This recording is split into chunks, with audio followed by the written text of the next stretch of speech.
Aku baru saja keluar dari rumah sakit dengan keadaan yang masih lemah, namun suami dan ibu mertua tega mengusirku.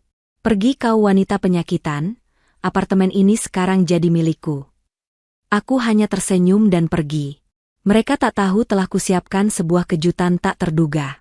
Sebelum ceritanya dimulai, silahkan tulis di kolom komentar dari daerah mana saja teman-teman yang menonton cerita ini. Jangan lupa like dan subscribe agar channel ini bisa semakin berkembang dan bisa mempersembahkan cerita yang lebih menarik lagi. Udara sore terasa hangat di kulit Indah saat ia melangkah keluar dari taksi. Aroma knalpot dan debu jalanan yang familiar menyambutnya, sebuah kontras yang tajam dari bau antiseptik yang telah menjadi dunianya selama berminggu-minggu. Pakaian yang ia kenakan terasa sedikit longgar, sisa-sisa pertarungannya melawan penyakit yang hampir merenggut nyawanya. Namun di dalam hatinya, ada kelegaan yang luar biasa. Ia pulang. Akhirnya, ia bisa kembali ke pelukan suaminya, ke dalam kehangatan apartemen yang mereka bangun bersama. Setiap langkah menuju lobi gedung terasa seperti sebuah kemenangan. Ia merindukan segalanya. Bahkan hal-hal kecil seperti aroma kopi yang biasa diseduh Lukman di pagi hari, atau suara tawa suaminya saat menonton acara komedi di televisi. Lift membawanya naik dalam keheningan, hanya diiringi dengungan mesin yang monoton. Indah memandangi pantulan dirinya di dinding lift yang mengkilap. Wajahnya masih pucat, ada lingkaran hitam tipis di bawah matanya, tapi sorot matanya memancarkan harapan. Ia tidak sabar ingin memberi kejutan pada Lukman. Ia sengaja tidak memberitahu jam kepulangannya, membayangkan betapa terkejut dan bahagianya Lukman nanti saat melihatnya berdiri di depan pintu. Mungkin Lukman akan langsung memeluknya, mengangkat tubuhnya yang kini lebih ringan, dan membawanya masuk sambil menghujaninya dengan ciuman. Hayalan itu membuatnya tersenyum. Semua rasa sakit dan kesepian selama di rumah sakit akan terbayar lunas hari ini. Tibalah ia di depan pintu apartemen nomor 12. Pintu kayu berwarna coklat tua itu tampak begitu kokoh dan familiar. Tangannya sedikit gemetar saat merogoh kunci dari dalam tasnya. Namun, sebelum kunci itu sempat masuk lubangnya, pintu itu tiba-tiba terbuka dari dalam. Jantung Indah berdebar kencang, kejutan yang ia siapkan ternyata menjadi kejutan untuknya. Di ambang pintu, berdiri Lukman. Suaminya. Pria yang wajahnya ia rindukan setiap malam di bangsal rumah sakit yang dingin.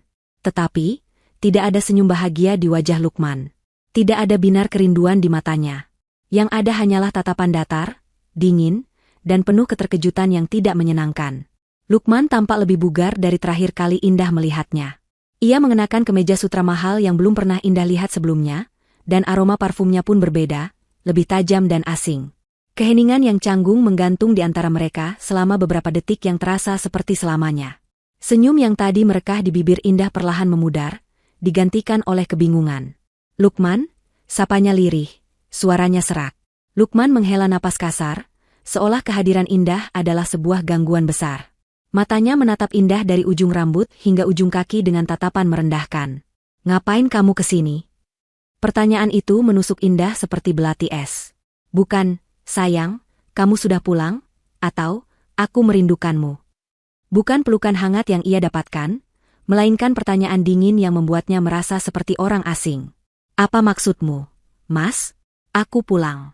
Aku sudah sembuh, jawab Indah, berusaha menjaga suaranya agar tidak bergetar. Lukman tertawa sinis, sebuah tawa yang tidak pernah Indah dengar sebelumnya. Tawa itu terdengar kejam. Pulang? Ini bukan lagi rumahmu. Apartemen ini sekarang milikku, katanya dengan suara tegas dan menusuk. Ia melipat tangan di dada, menunjukkan sikap superior. Dasar wanita penyakitan. Dunia Indah seakan runtuh mendengar kalimat terakhir itu. Wanita penyakitan. Kata-kata itu bergema di kepalanya, menghancurkan semua harapan dan kebahagiaan yang susah payah ia bangun. Rasa sakit karena penyakitnya tidak ada apa-apanya dibandingkan rasa sakit dari kata-kata suaminya sendiri. Air mata mulai menggenang di pelupuk matanya, membuat pandangannya kabur. Tiba-tiba, dari belakang Lukman, muncul sesosok wanita yang lebih tua. Ibu Siti, ibu mertuanya.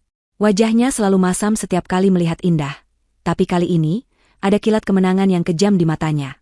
Tanpa peringatan, tanpa sepatah kata pun, Ibu Siti maju dan mendorong tubuh Indah dengan kedua tangannya.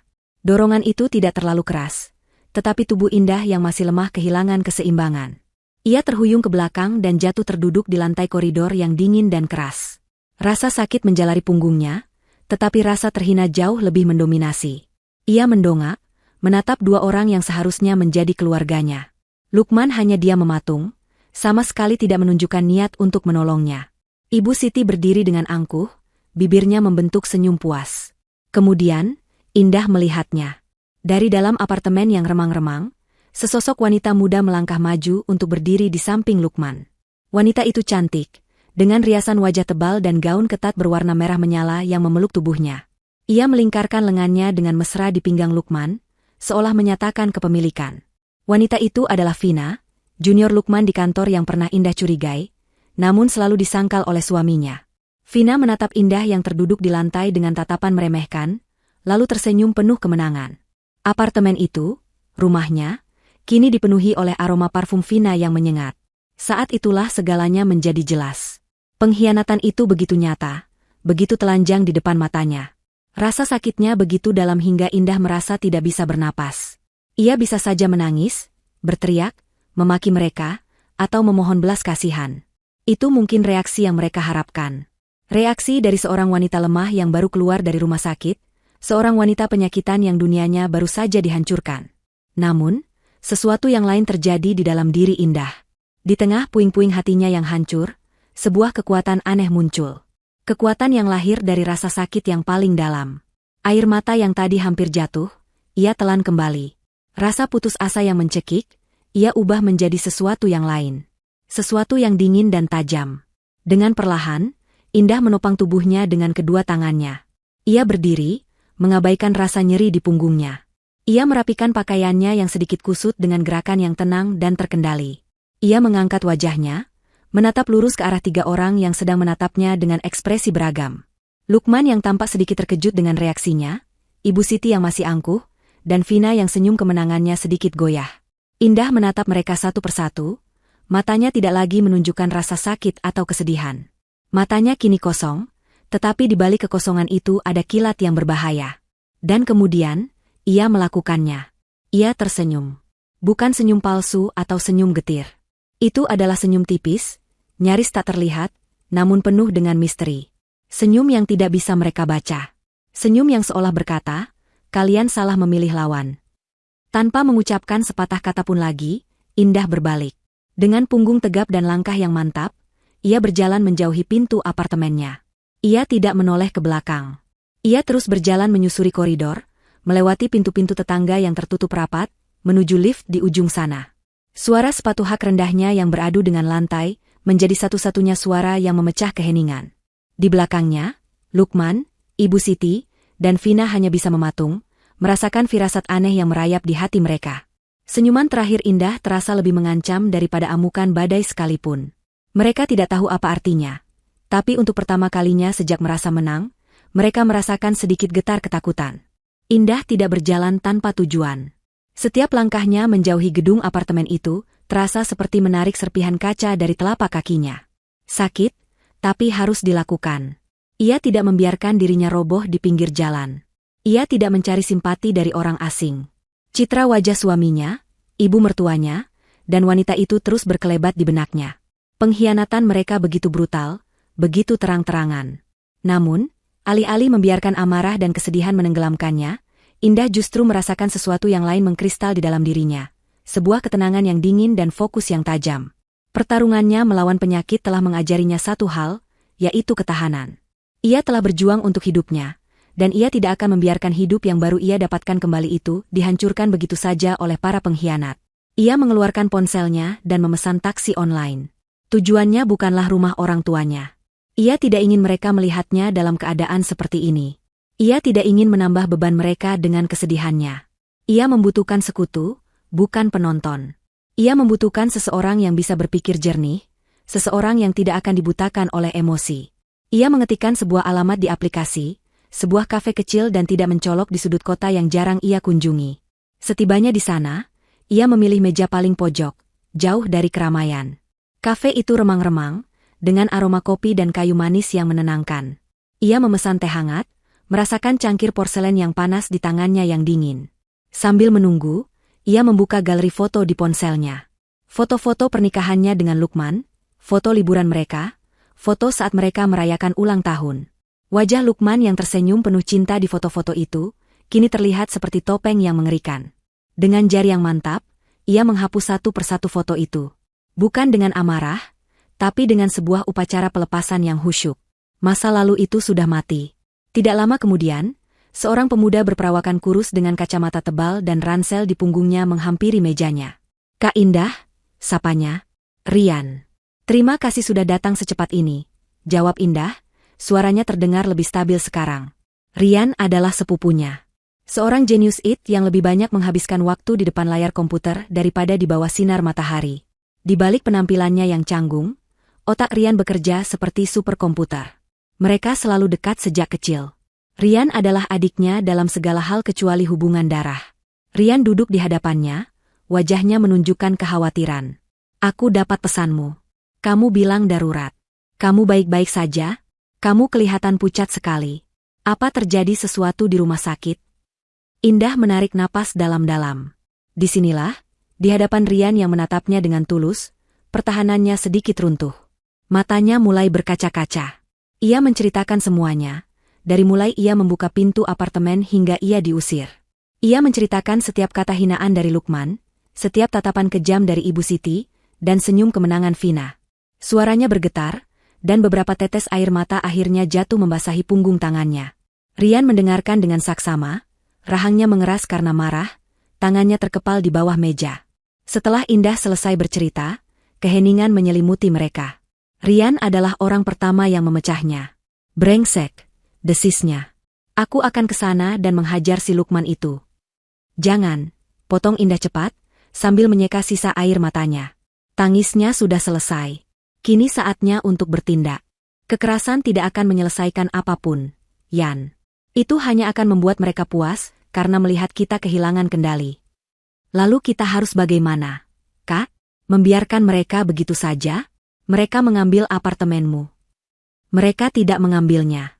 Mereka hanya menempatinya. Koreksi Indah, tatapannya kini berubah tajam. Aku butuh bantuanmu, Yan. Bukan untuk merebut Lukman kembali, aku sudah tidak menginginkannya lagi. Tapi aku ingin mengambil kembali apa yang menjadi hakku. Semua yang menjadi hakku. Rian menatap sepupunya dengan tatapan baru.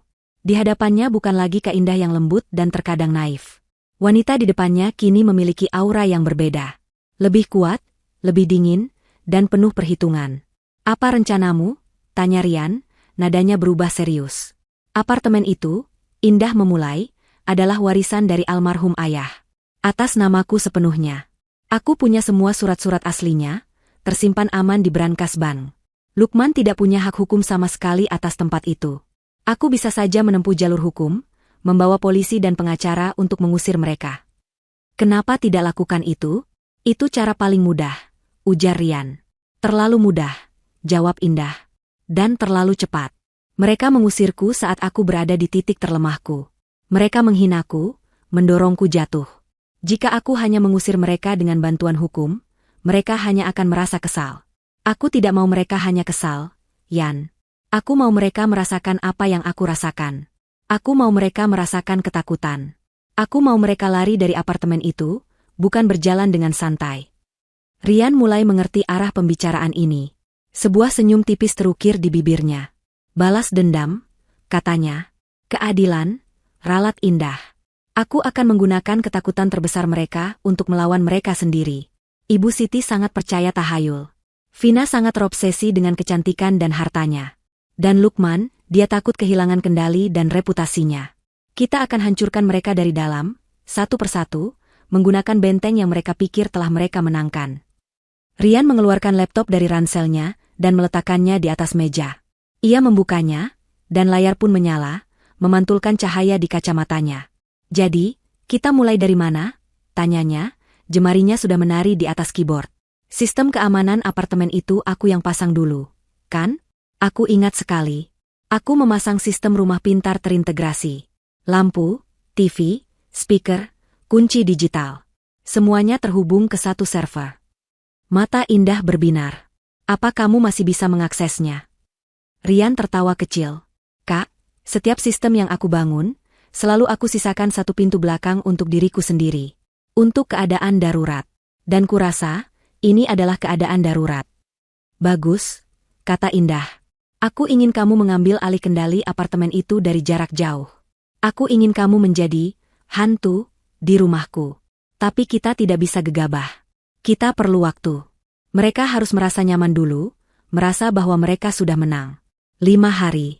Kita beri mereka waktu 5 hari untuk menikmati surga curian mereka. Selama 5 hari itu, aku ingin kamu mengumpulkan semua data yang kamu bisa. Aktivitas mereka, kebiasaan mereka, bahkan percakapan mereka jika memungkinkan. Speaker pintar di setiap ruangan punya mikrofon. Aku bisa mengaktifkannya, kata Rian tanpa mengalihkan pandangan dari layar. Aku bisa memberi kita telinga di seluruh apartemen. Sempurna, bisik Indah. Rencananya mulai terbentuk. Rencana yang kejam, tetapi sepadan dengan rasa sakit yang ia terima. Setelah 5 hari, kita akan mulai permainan kita. Permainan yang akan membuat mereka mempertanyakan kewarasan mereka sendiri. Permainan yang akan membuat mereka lari tunggang langgang dari apartemen itu, dan tidak akan pernah berani menoleh ke belakang lagi. Rian berhenti mengetik dan menatap Indah. Kamu yakin, Kak? Ini akan jadi permainan yang kotor. Indah meraih cangkir tehnya yang mulai mendingin.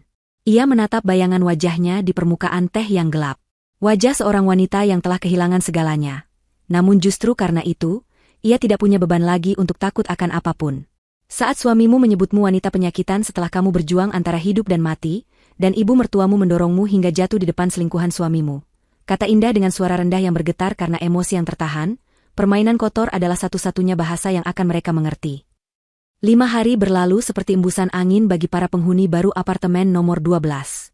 Bagi Lukman, Vina, dan Ibu Siti, 5 hari itu adalah perayaan kemenangan yang tak henti-hentinya. Mereka telah berhasil menyingkirkan Indah, sang benalu penyakitan, dan kini surga dunia seolah terhampar di depan mata mereka.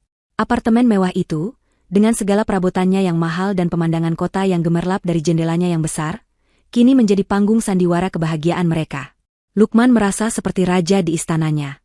Ia berjalan mondar-mandir dengan dada membusung, menikmati setiap sudut ruangan yang kini ia klaim sebagai miliknya.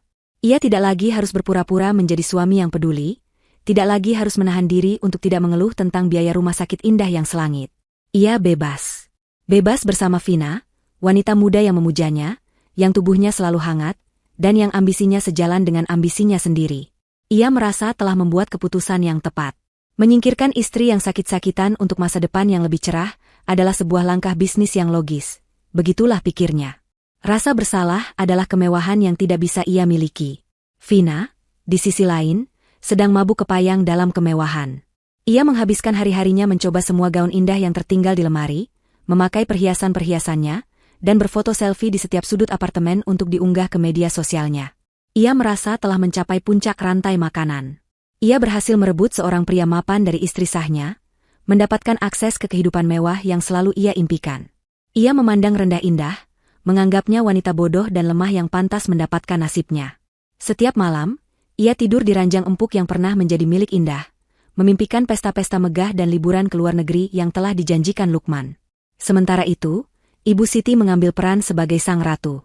Ia mengatur ulang beberapa perabotan sesuai seleranya, mengomentari betapa tidak becusnya Indah dalam menata rumah selama ini. Ia merasa puas telah berhasil menyelamatkan putra kesayangannya dari pernikahan yang ia anggap sebagai sebuah kesalahan sejak awal. Baginya, Indah tidak pernah cukup baik untuk Lukman. Indah tidak berasal dari keluarga yang sederajat, dan puncaknya, ia jatuh sakit, menjadi beban bagi putranya yang cemerlang. Kehadiran Vina yang pandai merayu dan menyanjungnya adalah angin segar. Ibu Siti merasa dihargai, merasa kembali menjadi wanita nomor 1 dalam kehidupan putranya. Pada malam kelima, suasana perayaan itu mulai terkikis oleh kejadian-kejadian aneh yang tak bisa dijelaskan. Semua dimulai dari hal-hal kecil, begitu kecil sehingga mudah untuk diabaikan, namun cukup ganjil untuk meninggalkan jejak keresahan. Malam itu, Vina sedang berdiri di depan cermin besar di kamar tidur utama. Ia baru saja selesai mandi, dan sedang mengagumi pantulan tubuhnya yang dibalut gaun tidur sutra berwarna hitam. Ia tersenyum puas, membelai kulitnya yang halus. Tiba-tiba, dari arah ventilasi pendingin ruangan di atasnya, ia mendengar sesuatu. Sebuah bisikan, sangat lirih, nyaris tak terdengar, seperti hembusan angin yang membentuk kata-kata. Cantikmu akan pudar. Vina membeku. Ia menoleh cepat ke arah ventilasi, jantungnya berdebar. Hening. Tidak ada suara apapun kecuali dengungan lembut mesin AC. Ia menajamkan telinga, menunggu. Tidak ada lagi suara. Pasti hanya imajinasiku, pikirnya, mungkin karena angin. Ia mencoba menenangkan dirinya, kembali menatap cermin.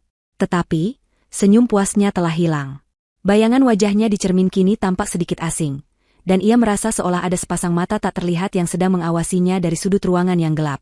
Ia bergidik, dan buru-buru mematikan lampu kamar, menyelinap ke dalam selimut di samping Lukman yang sudah tertidur pulas.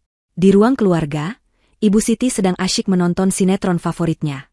Ia duduk nyaman di sofa empuk, dengan semangkuk keripik di pangkuannya. Di tengah adegan puncak di mana sang protagonis sedang menangis terseduh-seduh, layar televisi tiba-tiba berkedip. Gambarnya berubah menjadi statik selama sesaat, lalu channelnya berpindah dengan sendirinya. Bukan ke channel berita atau musik, melainkan ke sebuah acara ceramah agama tengah malam. Seorang ustadz dengan sorban putih sedang berbicara dengan nada yang dalam dan serius. Dan ingatlah, kata sang ustadz dari layar televisi, azab seorang ibu yang berbuat zalim kepada menantunya, yang memisahkan seorang anak dari pasangan yang sah, adalah azab yang pedih. Allah tidak tidur. Setiap perbuatan akan kembali kepada pelakunya. Ibu Siti tertegun. Jantungnya terasa seperti diremas. Ceramah itu seolah ditujukan langsung kepadanya. Tangannya gemetar saat meraih remote untuk mengganti channel. Ia menekan tombol angka berulang kali, tetapi channelnya tidak mau berpindah, seolah terkunci. Suara sang ustadz terus menggema di ruangan yang sunyi. Panik, Ibu Siti akhirnya mematikan televisi dengan menekan tombol power utama. Ruangan menjadi gelap dan hening. Ia duduk mematung di dalam kegelapan, napasnya tersengal-sengal. Kata-kata, azab yang pedih, terus terngiang di telinganya. Ia mencoba meyakinkan dirinya bahwa itu hanya kebetulan, sebuah gangguan siaran yang aneh. Tapi perasaan dingin yang merayap di punggungnya sulit untuk diabaikan. Sementara itu, di ruang kerja, Lukman sedang sibuk di depan laptopnya, menyelesaikan beberapa pekerjaan kantor. Ia adalah seorang pria yang logis dan tidak percaya pada hal-hal mistis. Baginya, semua hal harus bisa dijelaskan dengan akal sehat.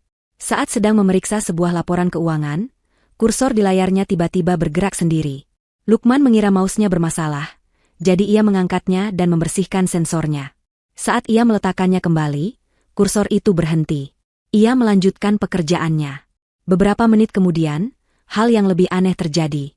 Di sudut desktopnya, sebuah folder baru tiba-tiba muncul. Folder itu tidak memiliki ikon, hanya nama yang tertulis dengan huruf kapital tebal, bukti. Jantung Lukman berdetak sedikit lebih cepat. Bukti apa? Ia merasa ada yang tidak beres. Dengan ragu, ia mengarahkan kursornya ke folder itu, hendak membukanya. Namun, tepat sebelum ia mengkliknya, folder itu lenyap begitu saja, seolah tidak pernah ada. Lukman terdiam, menatap layar laptopnya dengan dahi berkerut. Ia segera menjalankan program antivirus, melakukan pemindaian penuh, berpikir mungkin komputernya terkena virus atau malware. Tapi hasil pemindaian menunjukkan tidak ada ancaman apapun. Sistemnya bersih. Ia mencoba mencari folder itu di seluruh direktorinya, tetapi tidak ada jejaknya sama sekali. Apakah aku hanya berhalusinasi? Apakah aku terlalu lelah? Pertanyaan-pertanyaan itu berputar di kepalanya. Folder, bukti, itu, meskipun hanya muncul sesaat, telah berhasil menanamkan benih kecurigaan dan paranoia di dalam benaknya yang biasanya tenang dan terkendali. Ada rahasia-rahasia kecil dalam pekerjaannya yang tidak boleh diketahui siapapun, dan kemunculan folder misterius itu terasa seperti sebuah peringatan. Malam itu, tidak ada satupun dari mereka yang bisa tidur nyenyak. Vina terus merasa diawasi, Ibu Siti dihantui oleh kata-kata sang ustadz, dan Lukman terus memikirkan folder misterius itu. Mereka tidak membicarakan pengalaman mereka satu sama lain, masing-masing memendam keresahannya sendiri, menganggapnya sebagai buah dari pikiran mereka yang lelah atau sekadar kebetulan yang aneh. Namun, benih ketakutan telah ditanam.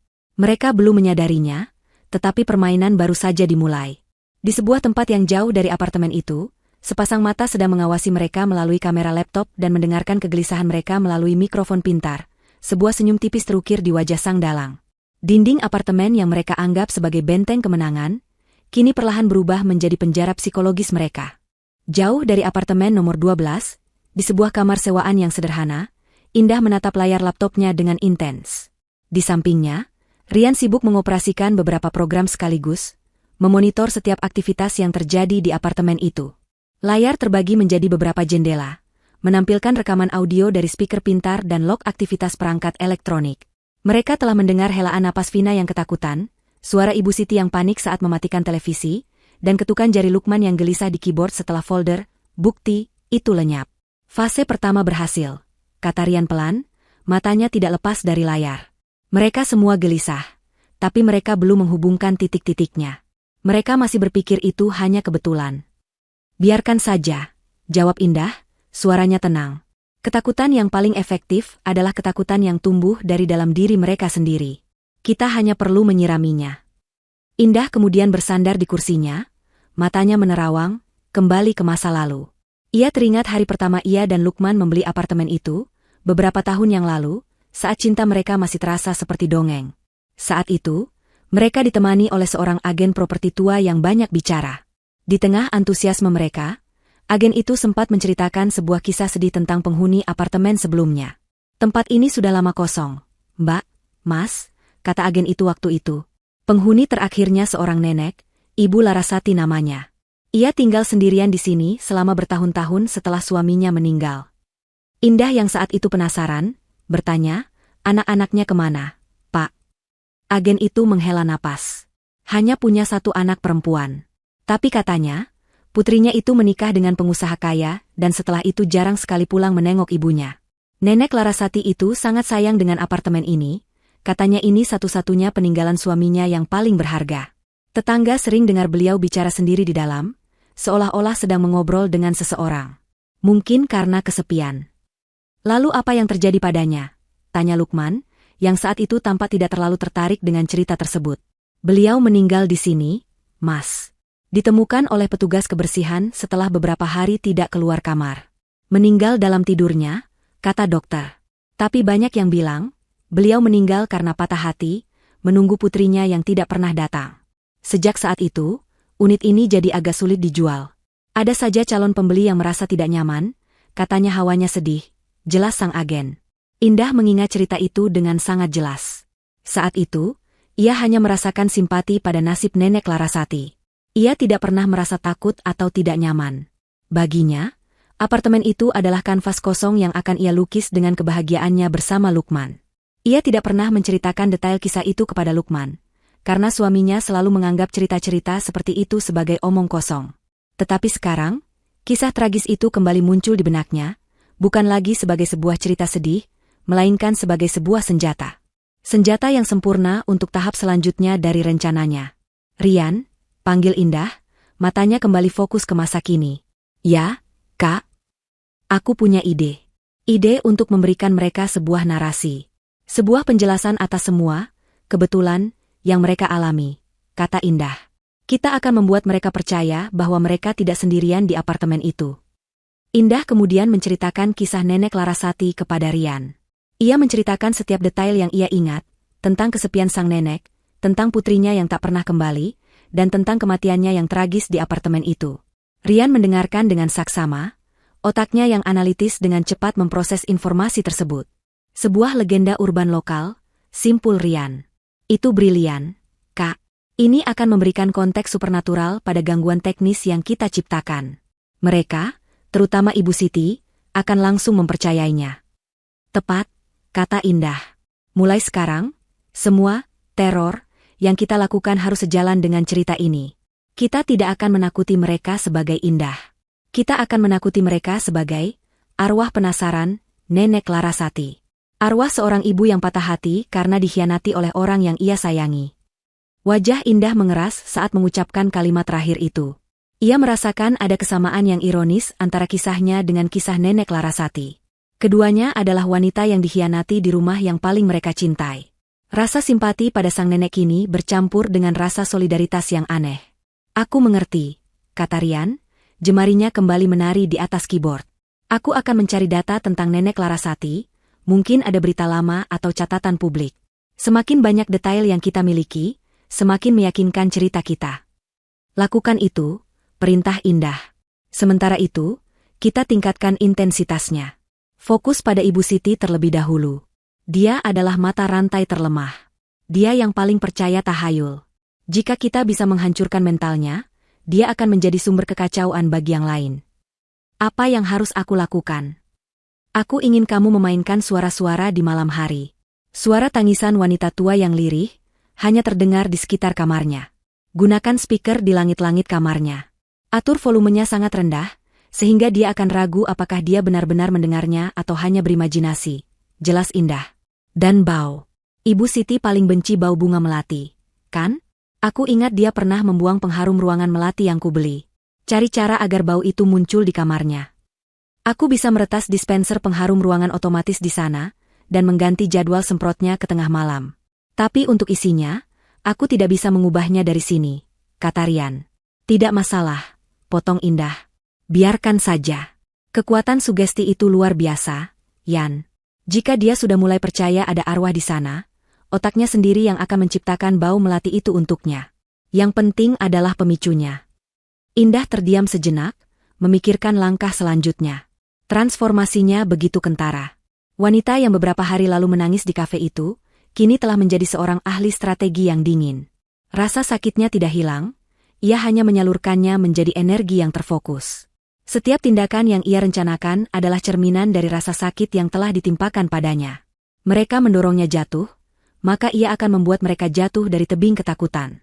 Mereka menyebutnya penyakitan, maka ia akan menjadi penyakit yang menggerogoti kewarasan mereka dari dalam. Ia kemudian menatap Rian, sorot matanya tajam. Rian, aku ingin kamu melakukan satu hal lagi untukku malam ini. Sesuatu yang lebih personal untuk Vina. Apa itu? Aku ingin kamu meretas akun media sosialnya. Aku tidak mau kamu mengubah atau menghapus apapun. Aku hanya ingin kamu mengirim satu pesan langsung, dari akunnya sendiri, ke akun lamaku yang sudah tidak aktif.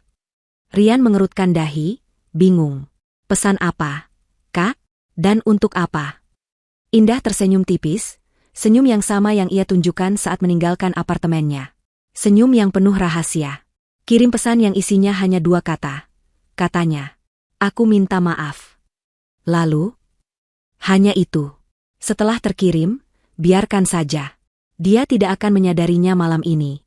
Tapi besok atau lusa, saat dia merasa ada yang aneh dan memeriksa log aktivitasnya, dia akan melihat pesan terkirim yang tidak pernah ia tulis. Pesan itu akan membuatnya bingung dan takut. Dia akan berpikir ada orang lain yang mengendalikan hidupnya, bahkan privasinya yang paling dalam. Dia akan merasa tidak aman lagi. Indah kembali menatap layar laptop, tempat denah digital apartemennya terpampang. Titik-titik merah menandai posisi Lukman, Vina, dan Ibu Siti yang sedang gelisah di kamar mereka masing-masing.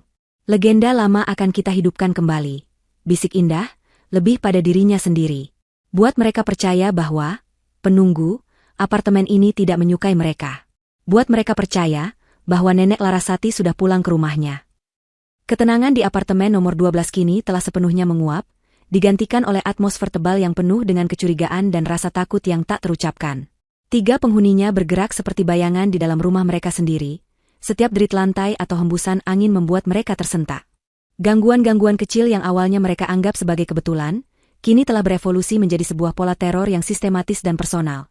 Seolah ada entitas tak terlihat yang mempelajari kelemahan mereka dan menyerangnya tanpa ampun. Bagi Vina, teror itu dimulai dari hal yang paling ia banggakan, penampilannya dan barang-barang mewah miliknya. Suatu pagi, ia hendak memakai anting berlian favoritnya, hadiah pertama dari Lukman setelah mereka resmi bersama. Namun, saat ia membuka kotak perhiasannya, anting itu tidak ada. Hanya ada lekukan beludru kosong tempat anting itu seharusnya berada. Ia panik. Ia membongkar seluruh isi laci, menumpahkan isinya ke lantai, mencari dengan kalut. Ia bertanya pada Lukman, yang hanya menjawab dengan gusar bahwa ia tidak tahu apa-apa. Ia bahkan menuduh Ibu Siti, yang tentu saja membalas dengan semburan amarah, menyebutnya gadis ceroboh yang tidak bisa menjaga barang. Anting itu tidak pernah ditemukan. Beberapa hari kemudian, giliran tas tangan bermereknya yang lenyap dari dalam lemari. Lalu gaun malam sutra termahalnya. Setiap kali ada barang yang hilang, pertengkaran hebat selalu meletus. Lukman mulai jengkel dengan drama Vina yang tak berkesudahan, menuduhnya hanya mencari perhatian. Ibu Siti semakin yakin bahwa Vina adalah pembawa sial. Vina sendiri mulai merasa gila. Ia tahu persis di mana ia meletakkan barang-barang itu. Tidak mungkin hilang begitu saja. Ia mulai mengunci pintu kamar setiap saat. Bahkan saat ia hanya pergi ke kamar mandi, seolah ada pencuri tak kasat mata yang mengintainya. Padahal, sang pencuri adalah Rian, yang dengan akses digitalnya, bisa membuka kunci pintu kapan saja. Di saat apartemen kosong, ia menyelinap masuk, mengambil satu barang, lalu pergi tanpa jejak, menyembunyikannya di unit penyimpanan sewaan atas nama samaran. Ibu Siti juga tidak luput dari permainan psikologis ini. Teror untuknya lebih bersifat sensorik dan spiritual. Setiap tengah malam, tepat saat jam berdentang 12 kali, ia akan mencium aroma bunga melati yang pekat di dalam kamarnya. Bau itu begitu kuat, begitu nyata, seolah ada seseorang yang baru saja meletakkan seikat besar bunga melati di samping bantalnya. Ia akan terbangun dengan jantung berdebar kencang, menyalakan lampu, mencari sumber bau itu, namun tidak pernah menemukan apa-apa. Bau itu akan bertahan selama beberapa menit, lalu lenyap begitu saja, meninggalkan Ibu Siti dalam keadaan berkeringat dingin dan ketakutan. Ia mencoba menyemprotkan pengharum ruangan beraroma lain, tetapi bau melati itu selalu berhasil menembusnya, seolah muncul dari dalam dinding itu sendiri. Selain bau, ada juga suara. Suara tangisan wanita tua yang lirih dan menyayat hati. Suara itu hanya muncul saat Ibu Siti sendirian di dalam kamarnya. Awalnya ia mengira suara itu berasal dari unit sebelah, atau dari televisi di ruang keluarga.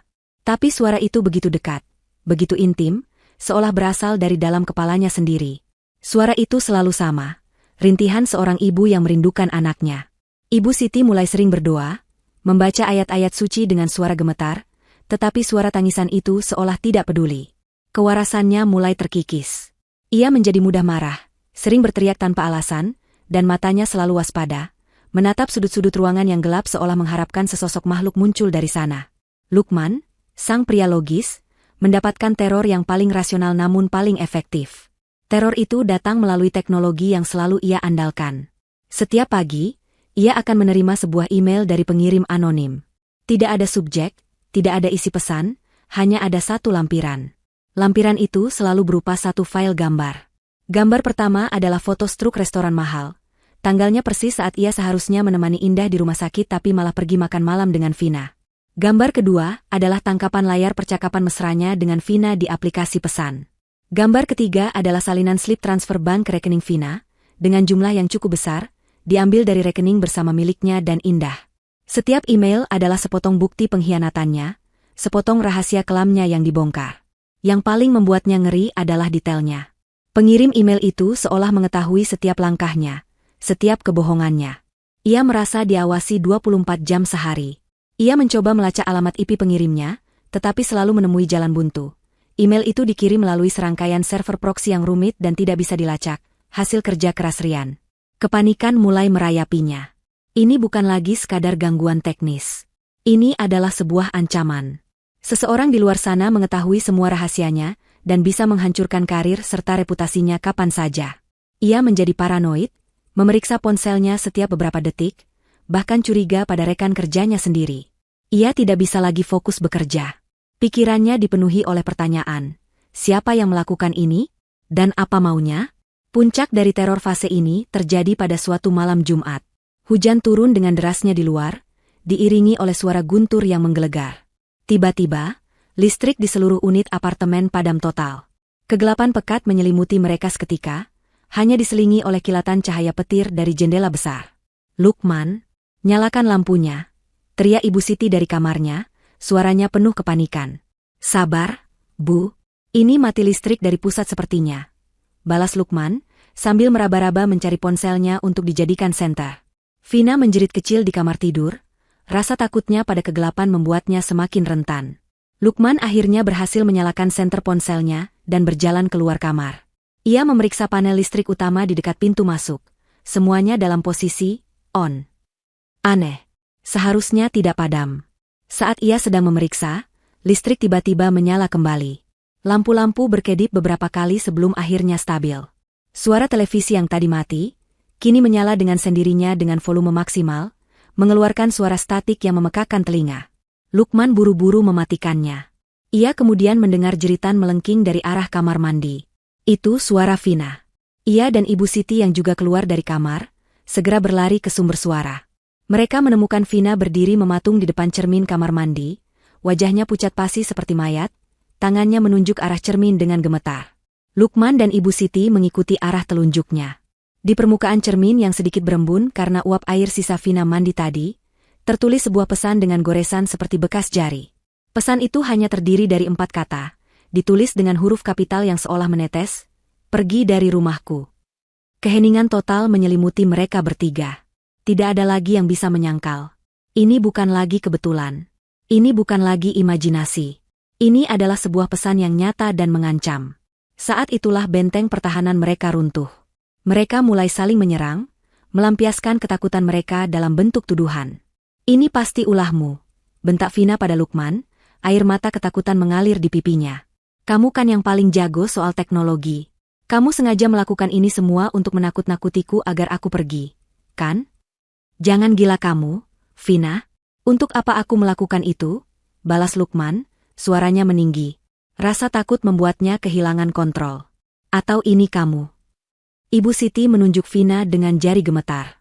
Kamu sengaja melakukan ini semua agar Lukman menjual apartemen ini dan membelikanmu rumah baru, kan? Dasar perempuan matre.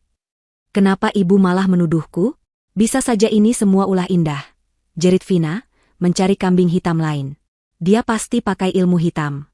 Dia balas dendam pada kita. Penyebutan nama Indah membuat suasana semakin tegang. Ibu Siti, yang imannya pada tahayul sudah di titik puncak, langsung setuju. Benar, pasti si Indah penyakitan itu. Dia tidak terima kita usir. Dia mengirim hantu untuk mengganggu kita. Lukman mendengus, mencoba mempertahankan sisa-sisa logikanya. Hantu? Ilmu hitam? Jangan konyol, Bu. Itu semua tidak masuk akal. Lalu apa penjelasanmu soal tulisan ini? Tantang Ibu Siti, menunjuk kembali ke cermin. Apa kamu pikir jari hantu bisa dilacak alamat IP-nya? Lukman terdiam. Ia tidak punya jawaban. Semua logikanya, semua penjelasannya yang rasional, runtuh di hadapan tulisan sederhana di cermin itu. Kepercayaan di antara mereka bertiga telah hancur berkeping-keping. Mereka kini tidak hanya takut pada penunggu apartemen yang tak terlihat, tetapi juga mulai takut dan curiga satu sama lain. Rumah yang mereka rebut dengan penuh kemenangan itu kini telah menjadi neraka pribadi mereka, sebuah labirin paranoia di mana setiap bayangan tampak mengancam dan setiap keheningan terasa memekakan telinga. Kewarasan Ibu Siti adalah yang pertama kali menyerah. Setelah insiden tulisan di cermin, ia tidak bisa lagi berpikir jernih. Setiap malam ia dihantui mimpi buruk, melihat bayangan Nenek Larasati atau mendengar suara Indah yang tertawa dalam kegelapan. Ia menjadi yakin 100% bahwa apartemen itu berhantu dan arwah yang mengganggu mereka adalah kiriman dari Indah yang sakit hati.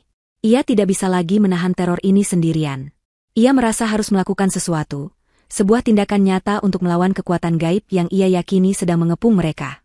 Suatu pagi, setelah melewati malam tanpa tidur lagi, ia mendatangi Lukman dengan wajah pucat dan mata yang cekung. Lukman, kita tidak bisa terus seperti ini, katanya dengan suara bergetar. Ibu sudah tidak tahan lagi. Kita harus memanggil orang pintar untuk membersihkan tempat ini. Lukman, yang juga sudah lelah secara mental oleh email-email misterius dan suasana rumah yang mencekam, kali ini tidak membantah. Logikanya memang menolak, tetapi sebagian kecil dari dirinya yang putus asa mulai berpikir, bagaimana jika ibunya benar? Bagaimana jika memang ada sesuatu di luar nalar yang sedang terjadi? Ia sudah mencoba segala cara logis, memeriksa sistem listrik, memasang antivirus baru, mengganti kata sandi, tetapi tidak ada yang berhasil.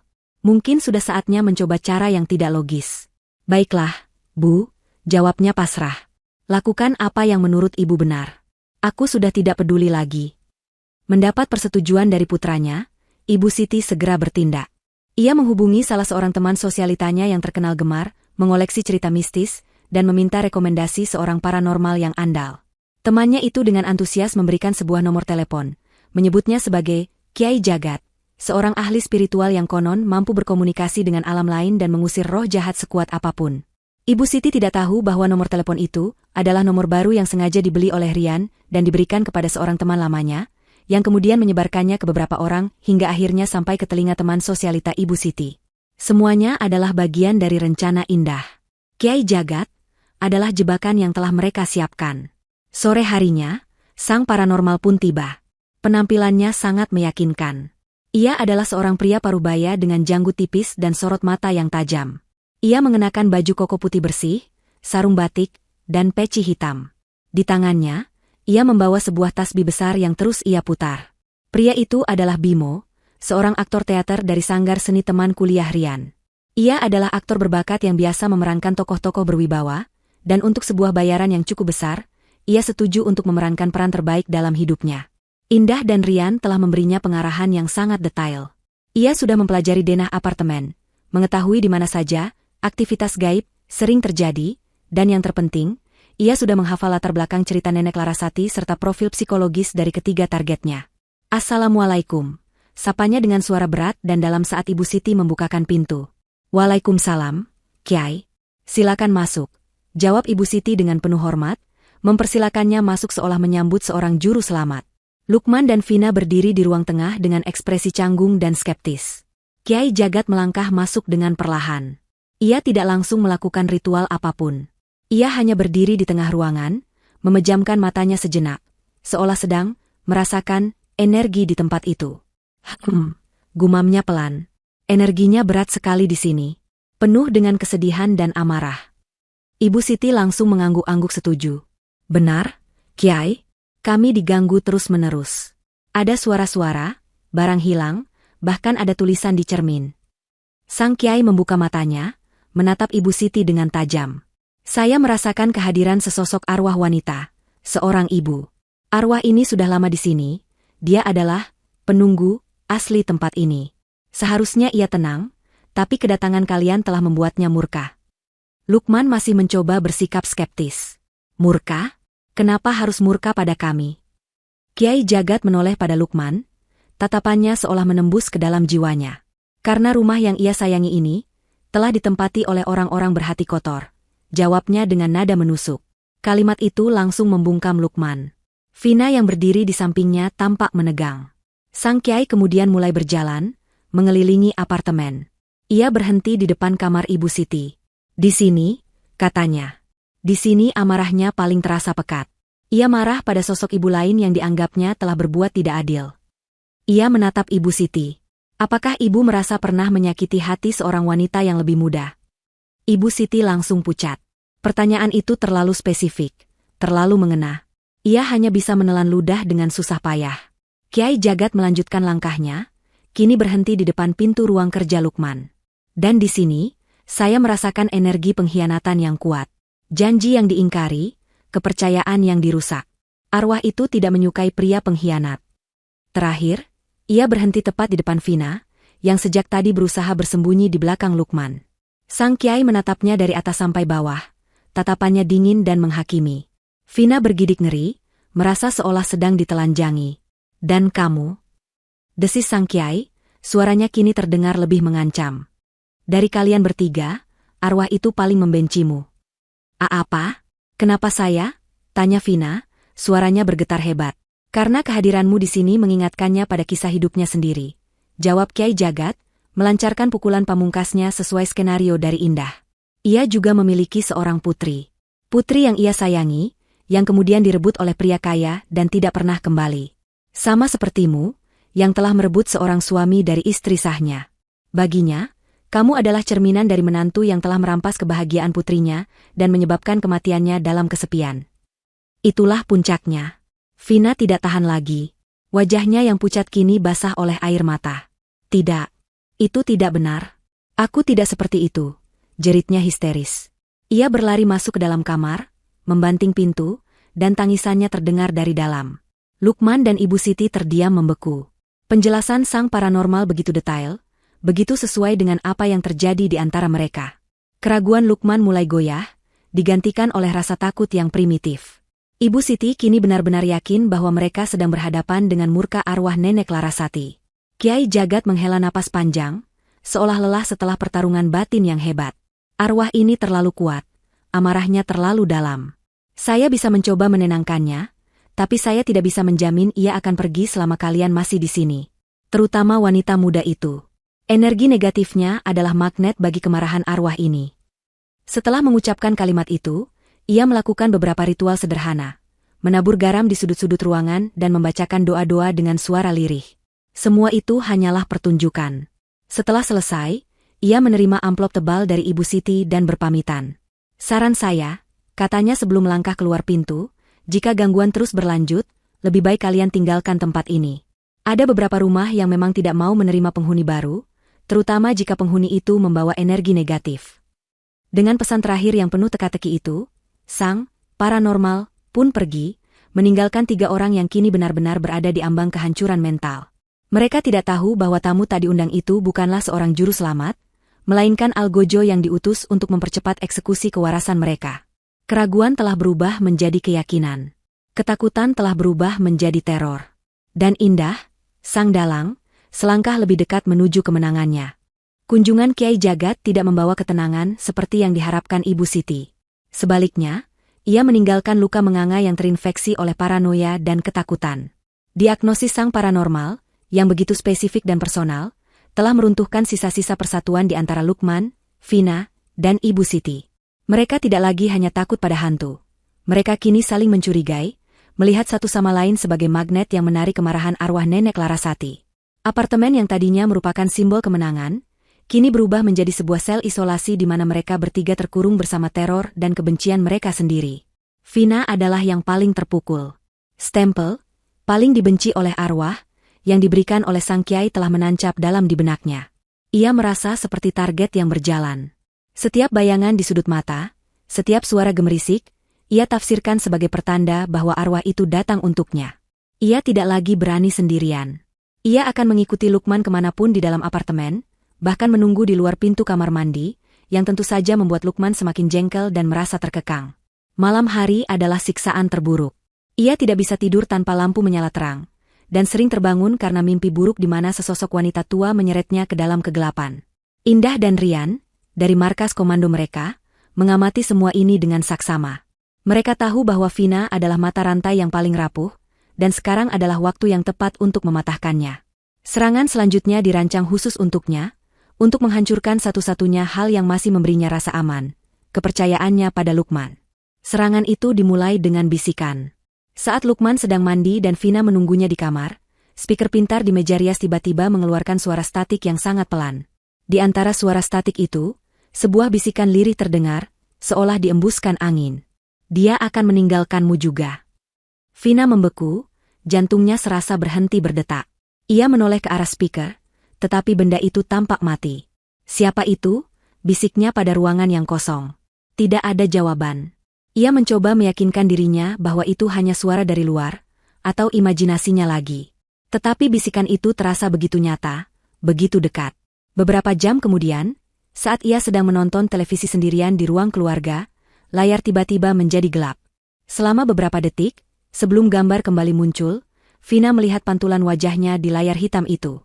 Namun, di belakang pantulan bahunya, ia melihat sekilas ada bayangan lain. Sesosok wanita dengan rambut acak-acakan dan senyum menyeringai. Itu hanya berlangsung sekejap mata, kurang dari 1 detik, tetapi gambaran itu terpatri di otaknya. Ia menjerit dan berlari ke ruang kerja tempat Lukman berada, menangis histeris. Lukman, yang sedang pusing karena tekanan pekerjaan dan email-email anonim, hanya bisa membentaknya, menyuruhnya untuk berhenti bersikap kekanak-kanakan. Penolakan Lukman ini hanya memperkuat perasaan Vina, bahwa ia sendirian dalam menghadapi teror ini. Pukulan terakhir dan yang paling mematikan datang pada sore hari berikutnya. Lukman sedang pergi keluar untuk rapat penting, meninggalkan Vina dan Ibu Siti di apartemen.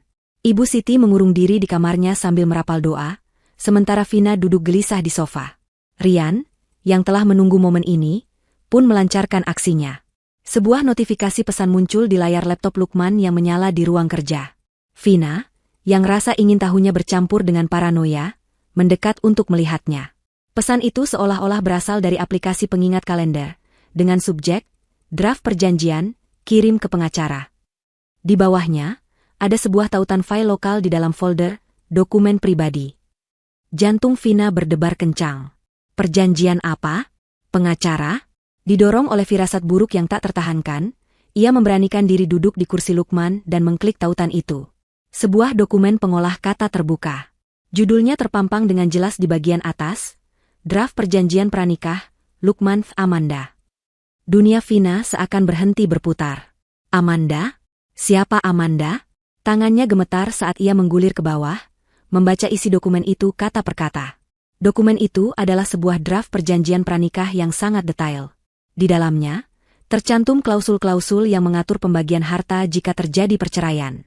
Namun, yang paling menghancurkannya adalah lampiran di halaman terakhir.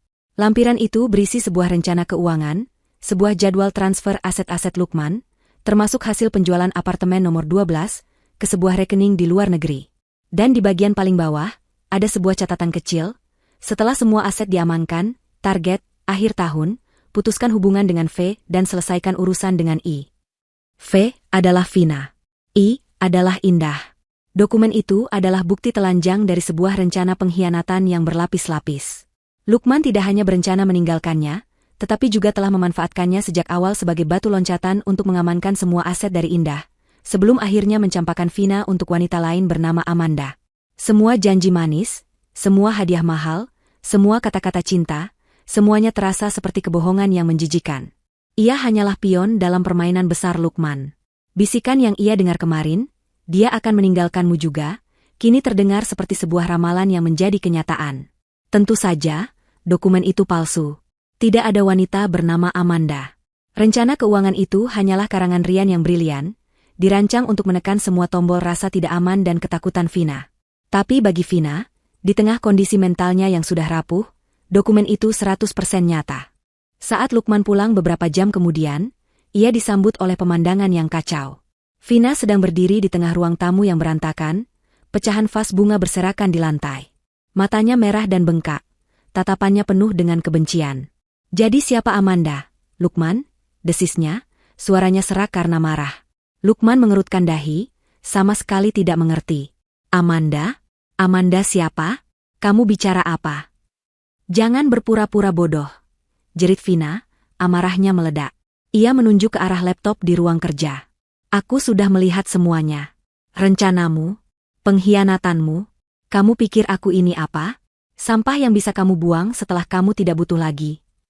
Lukman, kebingungan dan panik, segera memeriksa laptopnya. Ia melihat dokumen itu dan wajahnya pucat pasi.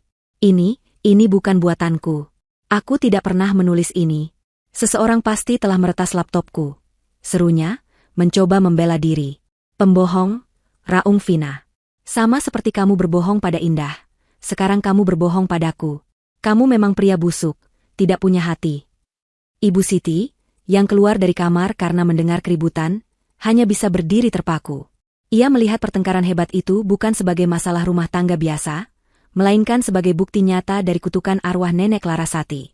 Arwah itu, seperti yang dikatakan Sang Kiai, sedang menghancurkan mereka dari dalam, merusak hubungan mereka yang dibangun di atas pengkhianatan. Alih-alih membela Vina, ia justru menatapnya dengan tatapan ngeri, seolah Vina adalah pusat dari semua malapetaka ini. Pertengkaran itu semakin menjadi-jadi. Vina melemparkan semua barang yang bisa ia raih, sambil terus memaki Lukman. Lukman, yang terpojok dan tidak bisa memberikan penjelasan yang masuk akal, hanya bisa berteriak balik. Di tengah kekacauan itu, tidak ada yang menyadari bahwa semua lampu di apartemen mulai berkedip-kedip pelan, seolah sedang mengumpulkan energi untuk pertunjukan utama. Kepercayaan di antara mereka telah mati total. Lukman melihat Vina sebagai wanita gila yang histeris. Vina melihat Lukman sebagai pengkhianat berdarah dingin. Dan Ibu Siti melihat mereka berdua sebagai korban kutukan yang tak terhindarkan. Mereka kini terpecah belah, sendirian, dan sangat rentan. Sempurna untuk teror terakhir yang akan datang. Badai datang bersamaan dengan malam. Bukan hanya badai di dalam apartemen, tetapi juga badai sesungguhnya di luar sana. Langit Jakarta yang biasanya terang berubah menjadi hitam pekat, dirobek oleh kilatan petir dan suara guntur yang memekakkan telinga. Angin menderu-deru, membuat jendela-jendela besar di apartemen bergetar seolah hendak pecah.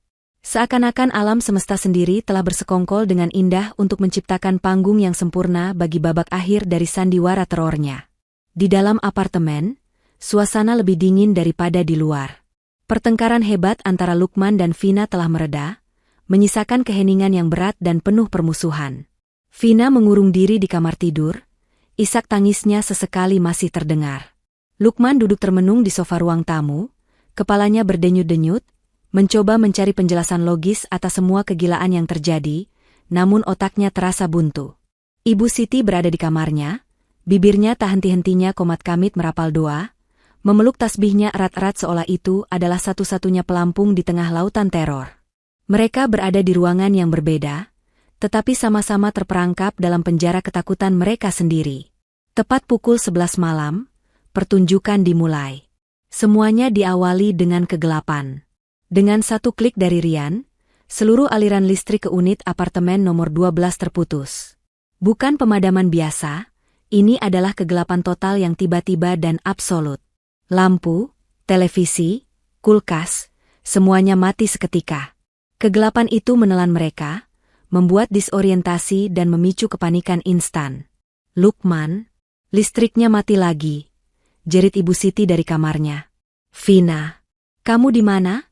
Teriak Lukman, suaranya tegang saat ia meraba-raba mencari ponselnya.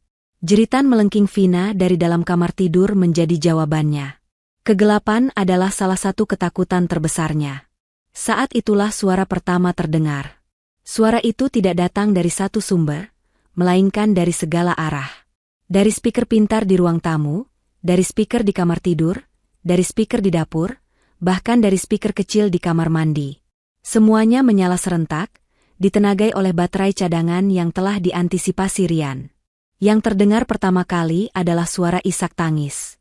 Bukan tangisan wanita tua seperti sebelumnya, melainkan tangisan Indah. Itu adalah rekaman asli, diambil dari pesan suara yang pernah Indah kirimkan pada Lukman dari rumah sakit, saat ia merasa kesakitan dan kesepian. Suara tangisnya yang pilu dan penuh penderitaan menggema di seluruh apartemen, seolah hantunya sedang meratapi pengkhianatan mereka. Mas sakit. Bisik suara Indah yang terdistorsi, terdengar dari sudut ruang tamu. Kalian pencuri? Desis suara lain dari arah dapur. Pembohong. Gema suara dari kamar tidur. Suara-suara itu saling tumpang tindih, menciptakan paduan suara hantu yang mengerikan.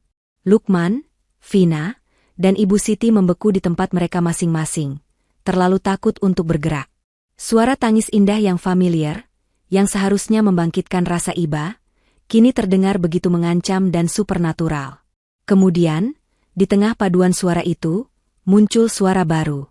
Suara sebuah kotak musik tua yang memainkan melodi yang sumbang dan menyeramkan. Melodi itu seolah menjadi musik pengiring bagi kegilaan yang sedang berlangsung. Tiba-tiba, sebuah cahaya redup muncul di dinding ruang tamu yang paling besar, tempat Lukman sedang terduduk kaku. Itu adalah cahaya dari pico proyektor yang telah disembunyikan Rian di balik rak buku. Di dinding itu, sebuah siluet mulai terbentuk. Siluet sesosok wanita yang sedang berdiri. Sosoknya tinggi dan kurus, rambutnya tampak acak-acakan. Dan yang paling mengerikan, kepala siluet itu sedikit miring, dengan senyuman lebar yang terdistorsi terukir di wajahnya yang gelap. Senyuman yang sama persis dengan senyuman terakhir Indah saat ia diusir. Allahu Akbar. Allahu Akbar. Jerit Ibu Siti saat ia memberanikan diri mengintip dari celah pintu kamarnya dan melihat siluet mengerikan itu. Imannya runtuh seketika, digantikan oleh teror murni. Siluet itu seolah hidup. Perlahan, ia mengangkat tangannya, seolah menunjuk ke arah mereka satu persatu. Lukman, yang mencoba meyakinkan dirinya bahwa itu hanyalah permainan bayangan, terlonjak kaget saat pintu-pintu lemari di dapur tiba-tiba terbuka dan tertutup dengan keras. Bam! Bam! Bam! Seolah ada tangan tak terlihat yang sedang mengamuk.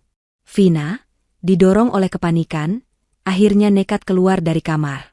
Ia tidak peduli lagi pada Lukman atau apapun, ia hanya ingin keluar dari apartemen neraka itu. Ia berlari membabi buta ke arah pintu depan. Saat tangannya meraih gagang pintu, sebuah suara klik yang keras terdengar. Kunci digital di pintu itu menyala merah. Terkunci. Tidak. Buka ah. Raungnya, menggedor-gedor pintu dengan putus asa.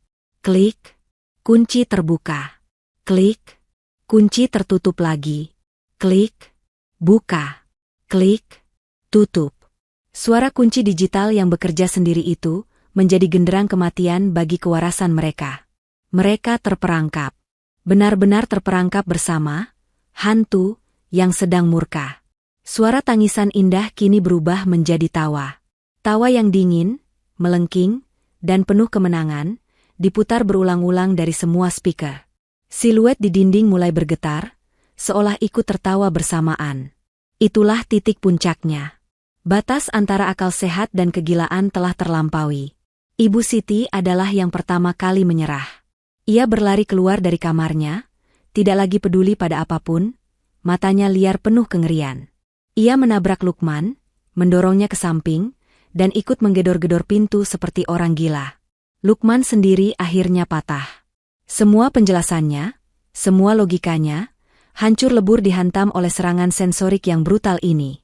Ia melihat ibunya yang histeris, Vina yang menjerit-jerit, siluet mengerikan di dinding, dan mendengar tawa indah yang menggema di telinganya. Ia tidak bisa lagi berpikir. Yang ada hanya satu insting primitif. Lari. Klik. Tepat di puncak kekacauan, Rian membuka kunci pintu untuk terakhir kalinya. Lampunya berubah hijau. Kesempatan itu tidak mereka sia-siakan. Tanpa berpikir, tanpa komando, ketiganya memutar gagang pintu dan menerobos keluar. Mereka berlari tunggang langgang menyusuri koridor yang remang-remang. Ibu Siti bahkan tidak sempat memakai sandalnya, kakinya telanjang menginjak lantai yang dingin. Vina tersandung dan jatuh, tetapi dengan cepat bangkit lagi, didorong oleh adrenalin dan rasa takut yang luar biasa. Lukman berlari paling depan, tidak menoleh ke belakang sama sekali. Mereka tidak membawa apa-apa. Tidak ada ponsel, tidak ada dompet, tidak ada kunci mobil. Mereka hanya membawa tubuh mereka yang gemetaran dan jiwa mereka yang hancur oleh teror. Mereka berlari seolah dikejar oleh iblis, meninggalkan pintu apartemen nomor 12 terbuka lebar di belakang mereka. Dari dalam apartemen yang kini kembali hening, siluet di dinding perlahan memudar. Suara tawa berhenti. Lampu-lampu kembali normal. Pintu apartemen yang tadi terbuka, perlahan berayun dan menutup dengan sendirinya dengan suara, klik, yang pelan dan memuaskan. Misi telah selesai. Pagi menjelang dengan malu-malu, mengusir sisa-sisa badai dan kegelapan malam sebelumnya. Sinar matahari keemasan menembus awan, memandikan kota dengan cahaya yang terasa baru dan penuh harapan. Di koridor lantai 12, suasana sunyi senyap, seolah tidak pernah terjadi drama histeris beberapa jam yang lalu. Pintu apartemen nomor 12 tampak sedikit terbuka, sebuah undangan bisu ke dalam ruangan yang telah menjadi saksi bisu sebuah pertempuran psikologis. Indah tiba tak lama setelah matahari terbit. Ia datang sendirian, melangkah keluar dari lift dengan ketenangan yang luar biasa. Tidak ada lagi jejak kerapuhan di wajahnya. Pucat karena sakit telah digantikan oleh rona sehat, dan sorot matanya yang dulu penuh luka kini memancarkan ketegasan dan kedamaian. Ia mengenakan gaun sederhana berwarna putih, seolah menandakan sebuah awal yang baru. Dengan tangan yang mantap, ia mendorong pintu apartemennya hingga terbuka lebar. Pemandangan di dalam sungguh berantakan. Bantal sofa terlempar di lantai, pecahan vas bunga masih berserakan, dan sebuah selimut ronggok di dekat pintu kamar, ditinggalkan oleh Ibu Siti dalam ketergesa-gesaannya. Namun, Indah tidak melihat semua itu sebagai kekacauan. Ia melihatnya sebagai reruntuhan dari sebuah rezim yang zalim. Ini adalah jejak-jejak kemenangan. Pagi, Kak. Selamat datang kembali di rumah. Sebuah suara menyambutnya. Rian muncul dari arah dapur sambil membawa 2 cangkir kopi panas. Ia tampak lelah, dengan lingkaran hitam di bawah matanya, tetapi senyumnya lebar dan penuh kepuasan. Kamu sudah di sini dari tadi? Tanya Indah, menerima secangkir kopi darinya. Aku datang 1 jam setelah mereka kabur. Harus membereskan, para aktor, kita sebelum petugas kebersihan pagi datang. Jawab Rian. Ia menunjuk ke sekeliling ruangan. Mau ikut tur kemenangan? Indah mengangguk, dan mereka pun berjalan pelan mengelilingi apartemen. Ini bukan lagi sekadar tur, ini adalah sesi pengungkapan misteri. Rian, dengan antusiasme seorang penyihir yang membongkar triknya sendiri, menjelaskan setiap detail dari mahakarya teknologinya. Lihat ini, katanya sambil menunjuk ke sebuah ventilasi AC di langit-langit ruang tamu. Di dalamnya aku selipkan sebuah speaker nirkabel seukuran koin. Suaranya tidak keras, tapi cukup untuk menciptakan efek bisikan yang menakutkan. Ada 1 di setiap ruangan. Mereka masuk ke kamar tidur utama. Rian menunjuk ke arah meja rias Vina. Speaker di sini yang membisikkan soal kecantikannya yang akan pudar. Dan cermin itu, lanjutnya sambil menunjuk cermin besar, layar televisimu yang gelap, dan bahkan jendela saat malam hari, bisa berfungsi sebagai proyektor jika sudut dan cahayanya tepat. Bayangan sekilas yang dilihat Vina adalah hasil pantulan dari proyektor saku yang kusembunyikan di seberang ruangan. Di ruang kerja, Rian menunjukkan bagaimana ia bisa mengendalikan laptop Lukman dari jarak jauh, menanamkan folder, bukti, dan dokumen perjanjian pranikah palsu dengan begitu mulus sehingga tampak asli. Semua berkat keylogger yang pernah aku pasang dulu saat mengatur laptopnya. Aku tahu semua kata sandinya, jelasnya. Terakhir, mereka berdiri di ruang tamu, tempat puncak teror terjadi. Rian mengambil sebuah perangkat kecil seukuran kepalan tangan dari balik rak buku. Ini dia bintang utamanya. Pico proyektor bertenaga baterai. Benda kecil ini yang menciptakan siluet mengerikan di dinding tadi malam. Aku sudah memprogramnya dengan gambar yang kita desain, lalu mengendalikannya lewat ponsel. Ia juga menunjukkan perangkat-perangkat kecil lain yang ia pasang di balik pintu lemari, alat sederhana yang bisa membuat pintu terbanting dengan satu perintah dari jarak jauh. Semua misteri kini terungkap. Tidak ada hantu, tidak ada ilmu hitam, tidak ada arwah penasaran Nenek Larasati. Yang ada hanyalah sebuah rencana yang brilian, dieksekusi dengan sempurna, menggunakan teknologi, psikologi, dan pengetahuan mendalam tentang kelemahan para target. Itu adalah balas dendam yang cerdas dan elegan. Indah berdiri di dekat jendela besar, memandang keluar. Kota di bawah sana tampak sibuk memulai harinya, tidak menyadari drama yang baru saja berakhir di tempat tinggi ini. Ia merasakan gelombang kelegaan yang luar biasa. Beban berat di pundaknya selama ini seolah terangkat. "Terima kasih, Yan," katanya tulus, menoleh pada sepupunya. "Tanpamu, aku tidak akan bisa melakukan ini." Rian tersenyum. "Keluarga harus saling menjaga, Kak. Terutama dari orang-orang jahat seperti mereka." Indah berjalan melintasi ruangan, memunguti bantal-bantal sofa yang berserakan. Ia menumpuknya dengan rapi. Kemudian, ia membuka semua jendela di apartemen itu lebar-lebar, membiarkan angin pagi yang segar masuk dan menyapu bersih sisa-sisa energi negatif yang tertinggal. Udara pengap yang penuh ketakutan dan pengkhianatan kini digantikan oleh aroma embun pagi dan janji hari yang baru. Tindakan sederhana itu terasa seperti sebuah ritual penyucian. Ia sedang merebut kembali ruangannya, napas demi napas. Saat itulah, ponselnya yang tergeletak di meja bergetar. Sebuah panggilan masuk dari pengacaranya. Indah menarik napas dalam-dalam sebelum menjawabnya. "Halo, selamat pagi, Pak," sapanya dengan suara yang tenang. "Pagi, Bu Indah. Saya hanya ingin memberi kabar terbaru," kata suara di seberang telepon. "Surat gugatan cerai sudah saya daftarkan pagi ini. Dan mengenai klaim hak milik apartemen, tim saya sudah memverifikasi semua dokumen. Semuanya atas nama Ibu, tidak akan ada masalah sama sekali. Prosesnya akan cepat." "Baik. Terima kasih, Pak." "Oh, satu lagi, Bu," tambah sang pengacara. "Beberapa hari yang lalu, saya menerima informasi dari sumber internal di perusahaan Pak Lukman. Katanya ada sebuah tip anonim yang masuk ke Dewan Direksi, berisi bukti-bukti kuat mengenai aktivitas penggelapan dana yang dilakukan oleh Pak Lukman. Perusahaan telah memulai investigasi internal secara diam-diam. Sepertinya posisi suami Ibu sedang sangat tidak aman." Indah tersenyum tipis. "Saya mengerti. Tolong terus kabari saya perkembangannya, Pak." Setelah menutup telepon, Indah menatap Rian yang mengangkat cangkir kopinya seolah bersulang. Rencana mereka berjalan lebih sempurna dari yang dibayangkan. Bukan hanya sisi psikologis, sisi hukum dan profesional pun telah mereka menangkan. Indah meletakkan ponselnya dan berjalan menuju balkon. Ia berdiri di sana, merasakan hangatnya sinar matahari di wajahnya. Untuk pertama kalinya setelah sekian lama, ia bisa bernapas dengan lega. Ia telah melewati badai tergelap dalam hidupnya dan keluar sebagai pemenang. Pertarungan untuk merebut kembali apartemennya telah selesai. Kini, pertarungan untuk membangun kembali hidupnya baru saja akan dimulai. Dan ia tahu, ia lebih dari siap untuk itu. Ia menatap Cakrawala, bertanya-tanya dalam hati, apa yang terjadi pada ketiga orang itu setelah mereka lari ketakutan ke dalam kegelapan malam? Beberapa bulan berlalu. Musim berganti, dan begitu pula kehidupan orang-orang yang terlibat dalam drama di apartemen nomor 12. Bagi Indah, waktu adalah penyembuh sekaligus pembangun. Bagi mereka yang telah menganiayanya, waktu adalah algojo yang tanpa ampun mengeksekusi hukuman karma. Kabar mengenai Lukman adalah yang pertama kali sampai ke telinga Indah.